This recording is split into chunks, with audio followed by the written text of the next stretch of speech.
ರಾಜ್ಯದೆಲ್ಲೆಡೆ ಎಡೆಬಿಡದೆ ಮಳೆ ಸುರಿತಾ ಇರುವುದರಿಂದ ಜಲಪಾತಗಳಿಗೆ ಜೀವಕಳೆ ಬರ್ತಾ ಇದೆ. ಈಗಾಗಲೇ ಉತ್ತರ ಕನ್ನಡ ಜಿಲ್ಲೆ ಸೇರಿದಂತೆ ಎಲ್ಲೆಡೆ ಕೂಡ ಜಲಪಾತಗಳಲ್ಲಿ ಮೈದುಂಬಿ ಹರಿತಿರುವ ದೃಶ್ಯವನ್ನು ನೋಡ್ತಾ ಇದ್ದೇವೆ. ಸಾಕಷ್ಟು ಸಂಖ್ಯೆಯಲ್ಲಿ ಪ್ರವಾಸಿಗರು ಕೂಡ ಈಗ ಜಲಪಾತದತ್ತ ಬರ್ತಾ ಇರುವಂಥದ್ದು. ನಾವೀಗ ಉತ್ತರ ಕನ್ನಡ ಜಿಲ್ಲೆಯ ಅಂಚಿನಲ್ಲಿರುವ ಜೋಗ ಜಲಪಾತದ ಬಳಿ ಇದ್ದೇವೆ. ನೋಡ್ತಾ ಇರ್ಬೋದು, ಜೋಗ ಜಲಪಾತದ ವಿಹಂಗಮ ದೃಶ್ಯವನ್ನು ನಿಮಗೆ ತೋರಿಸ್ತಾ ಇದ್ದೇವೆ. ಯಾವ ರೀತಿಯಾಗಿ ಕಳೆದ ಹಲವು ವರ್ಷಗಳಿಂದ ಜೋಗ ಜಲಪಾತದ ಸಿರಿಯನ್ನು ನೋಡಲು ಸಾಕಷ್ಟು ಸಂಖ್ಯೆಯಲ್ಲಿ ಪ್ರವಾಸಿಗರು ಈ ಕಡೆ ಬರ್ತಾ ಇದ್ದಾರೆ. ಯಾಕಂತಂದರೆ ಈಗಾಗಲೇ ದೃಶ್ಯದಲ್ಲಿ ನೋಡ್ತಾ ಇರ್ಬೋದು, ಸಹ್ಯಾದ್ರಿಯ ಬೆಟ್ಟದಲ್ಲಿ ಯಾವ ರೀತಿಯಾಗಿ ಮೇಲಿಂದ ದುಮ್ಮಿಕ್ಕಿ ಹರಿಯುತ್ತಿರುವ ನೀರನ್ನು ನೋಡಲು ಪ್ರವಾಸಿಗರು ತುಂಬ ಖುಷಿ ಪಡ್ತಾ ಇದ್ದಾರೆ. ಇದನ್ನು ನೋಡಲು ನಾಡಿನ ವಿವಿಧ ಭಾಗದಿಂದ ಸಾಕಷ್ಟು ಸಂಖ್ಯೆಯಲ್ಲಿ ಪ್ರವಾಸಿಗರು ಬರ್ತಾರೆ. ಮಾನವನಾಗಿ ಹುಟ್ಟಿದ ಮೇಲೆ ಏನನ್ಕಂಡು ಸಾಯೋ ತನಕ ಒಮ್ಮೆ ನೋಡು ಜೋಗದ ಗುಂಡೆ ಅಂತ ಹೇಳುವ ಹಾಗೆ ಈ ರೀತಿಯಾಗಿ ಯಾವಾಗಲೂ ಕೂಡ ಪ್ರವಾಸಿಗರು ಮಳೆಗಾಲ ಸಂದರ್ಭದಲ್ಲಿ ಜೋಗ ಜಲಪಾತವನ್ನು ನೋಡಲು ಬರುವುದು ವಾಡಿಕೆ. ಹೀಗಾಗಿ ಈಗ ಸಾಕಷ್ಟು ಮಳೆ ಬೀಳ್ತಾ ಇರುವುದರಿಂದ ಜೋಗ ಜಲಪಾತದ ರಾಜ ರಾಕೆಟ್ ರೋರಲ್ಲೇಡಿ ಎಲ್ಲ ಕಡೆಯಿಂದ ಕೂಡ ನೀರು ದುಮ್ಮಿಕ್ಕಿ ಕೆಳಗೆ ಹರಿತಾ ಇದೆ. ಹಾಲಿನಂತಹ ನೊರೆ ಕೂಡ ಕೆಳಗಡೆ ಬೀಳ್ತಾ ಇದೆ. ಒಂದು ರೀತಿಯ ಕ್ಷಣಕ್ಕೂ ಕೂಡ ಇಲ್ಲಿನ ವಾತಾವರಣ ಕೂಡ ಬದಲಾಗ್ತಾ ಇದೆ.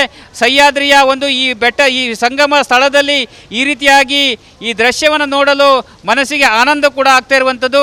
ರಾಜ್ಯದ ವಿವಿಧ ಭಾಗದಲ್ಲಿ ಅಲ್ಲದೆ ಕೂಡ ಬೇರೆ ಬೇರೆ ರಾಜ್ಯಗಳಿಂದ ಕೂಡ ಸಾಕಷ್ಟು ಸಂಖ್ಯೆಯಲ್ಲಿ ಪ್ರವಾಸಿಗರು ಇಲ್ಲಿಗೆ ಆಗಮಿಸ್ತಾರೆ.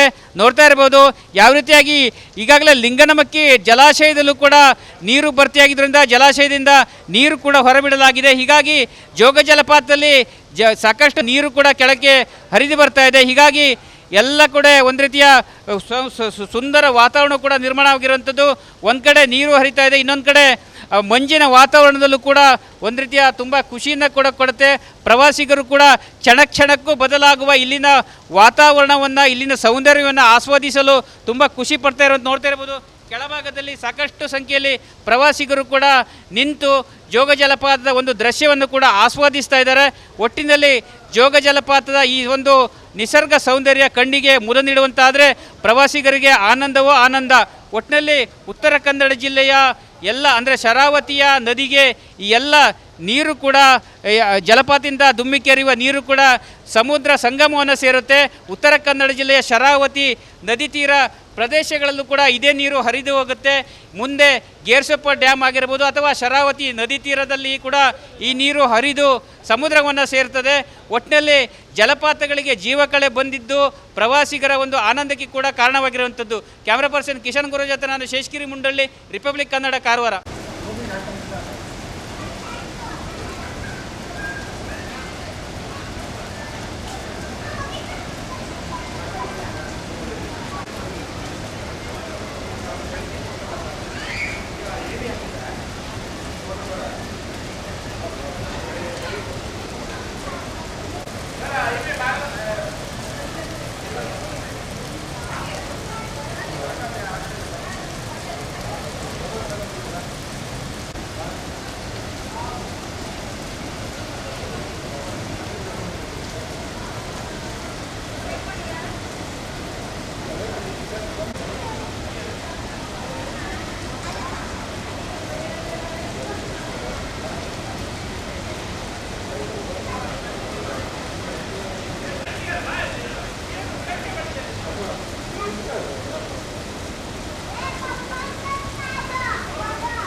ಬರಬೇಕಾದ್ರೆ ಜೋಗ ನಾಳೆ ಹಾಕೊಂಡು ಚೆನ್ನಾಗಿರ್ತಾನೆ ಈಗ ಬಿಟ್ಟು ಇವಾಗ ನಾಳೆ ಹಾಕ್ತೀನಿ ಅಂತ ಹೇಳ್ಬೋದು ಈ ಹಾಸ್ಪಿಟಲ್ ಮಾಡಿ